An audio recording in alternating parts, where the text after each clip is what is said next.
incontro a Jordan Minev, si fa incontro Manolev, pallone poi per Diakov, il velo, Diakov ancora il cross dalla parte opposta, arriva Nedelev, il sinistro al volo, la deviazione, la grande parata di Buffon e non è contro Bodurov, le finte di Candreva, arriva anche Giaccherini, poi intercetta palla a Nedelev che poi riesce a servire Bodurov, va a commettere fallo. Giaccherini è il primo. Но пак Анице се върнал в отбрана. Ето го Артур Енрике. Ромарио. Задържан с ръка от Радослав Димитров бе Ромарио. Сега бе изпълнен фаула. Огнянов към Тодор Неделев. Неделев 2-1 за Ботев Пловдив. 34-та минута на двобоя. Тодор Неделев. Ромарио. Minev.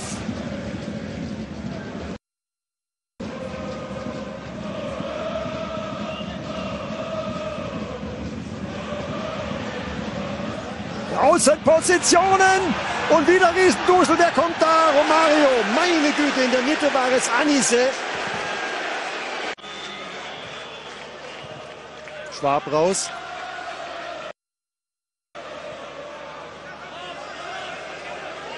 Nedelev. Und die nächste Möglichkeit, da ist das Tor! Da ist das Tor! Mann, oh Mann, oh Mann!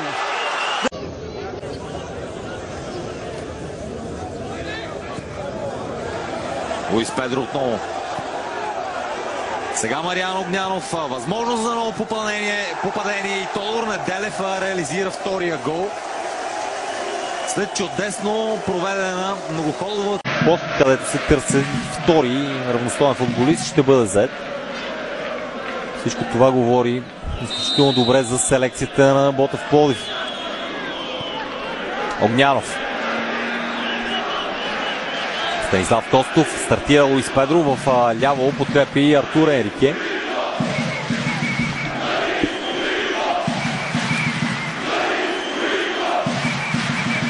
Ами защо двамата централни бранители, които в последно време се стремят да организират атаките, връща се и Иршак.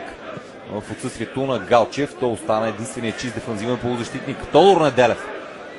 Срещу двама играе сам, много елегантно влиза в наказателното поле, продължава Неделев, удари гол 1-1. Ботев Пловдив изравнява, гол на Анисе в 57-та минута.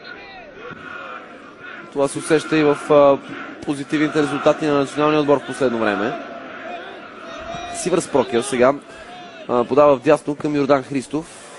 Той търси пас зад отбраната, успява да намери Неделев. Неделев и това вече е феноменално. Ботев прави пълен обрата, Тодор Неделев прави каквото си иска с защитата на Левски. Ето това момче е родено за... Може би скоро трябва да погледне към картоните рефера, за да не изпусне мача. Перо Стойкич извърши фаула. И сега през неговата зона се развива атаката на Ботев. Още едно нарушение. Тук трябва вече да видим официално предупреждение. Само в рамките на минута 3 фаула. Няма да има прошка за Перо Стойкич. И не нужен жълт картон.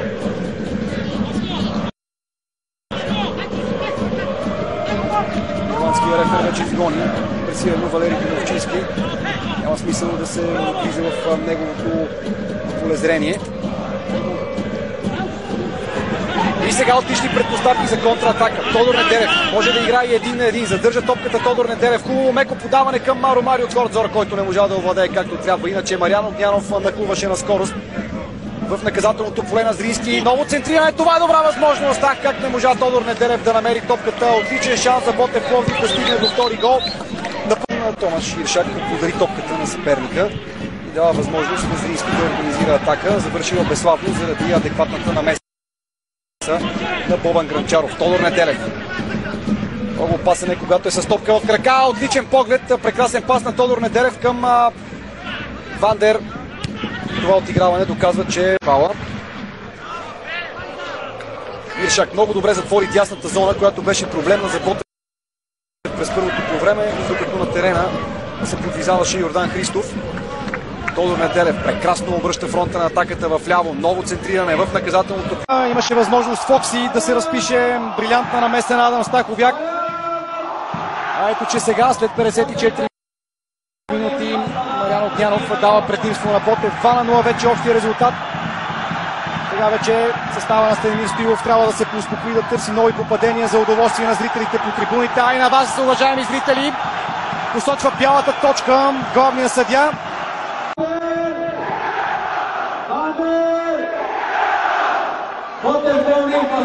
Вандер. Сега вече е далеч по-лесно, има празни пространства, нещо, което нямаше през първото по време. Вандер пробива през центъра. Опит за подаване зад гърба на защитата. Възможност за удар. Вратаря отбие, получи се рикошет в гърдата и 3-0. Само за 7-8. Беше покрила Галаси и Нена Терич. Успя да избие с две ръце.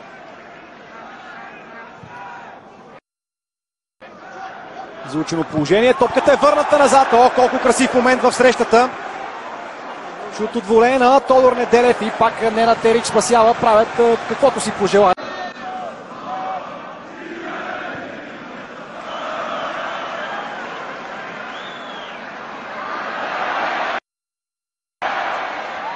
Поредица от финтове. Топката е върната назад.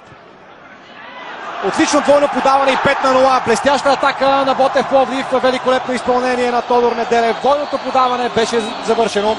Жирински Мостър от Босна и Херцеговина. Междувремен удар на Костадин Дяков. Право в обсега на Нена Терич. Добре разтегли играта Мариан Огнянов. Това вярно ще бъде и последната атака на Ботев Пловдив. О, какъв удар. Топката рикошира в напречната града. Не успява там футболист на България да засече и да стреля. Недялков. Добре върна назад, защото точно него бяха трима футболисти на Андора.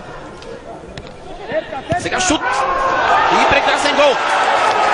Великолепно владение на Тодор Неделев.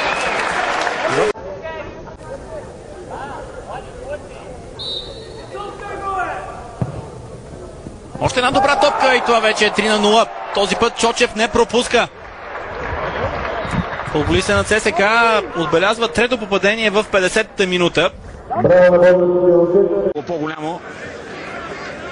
Ако Чевдаров ги бе пропуснал тези ситуации. Сега обаче отново атака. Пас към... това ще бъде 5-0.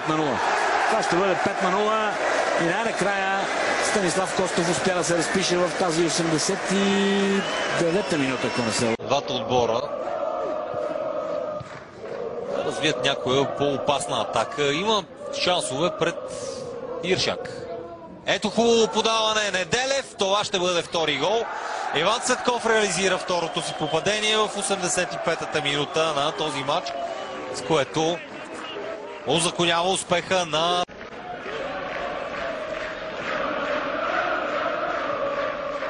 Тодор Неделев. Марвон Перейра. Румен Трифонов е там. На помощ ще притече и Даниел Пеев. Остро центриране в наказателното поле и това е гол. Този път няма прошка. Иван Цветков в 75-та минута прави резултата 2-1. Твърде малко обаче с играчите в зелено. Близо до наказателното поле на Адам Стаховяк.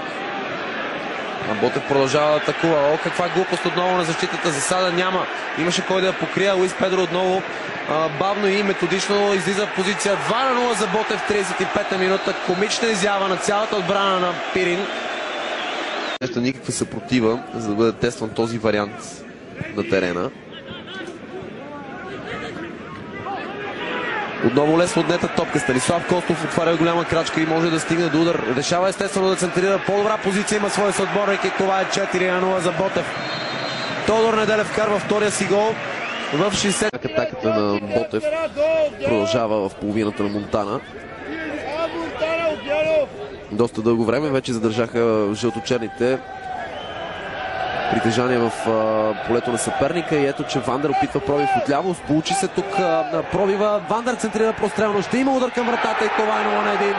Тодор Неделев показва, че левия му крак няма да прости подобно. Така че ако имало някакъв вариант за офанзивна смяна, имам предвид пускането на терена на Илян Йорданов или пък Жоел Силва, сега Ян Илиев ще трябва да подходи по друг начин, но предстои да разберем какво ще се случи. Мариан Огнянов с добро подаване. Атаката на Ботев изглежда опасна.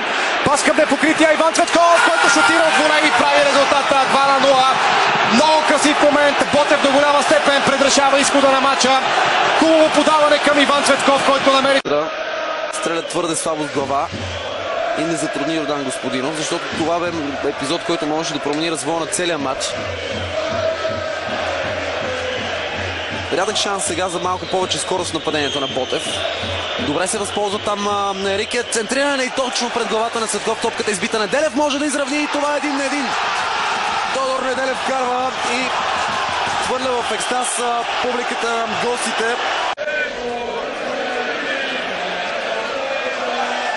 Поредно странно отиграване на Атанас Курдов.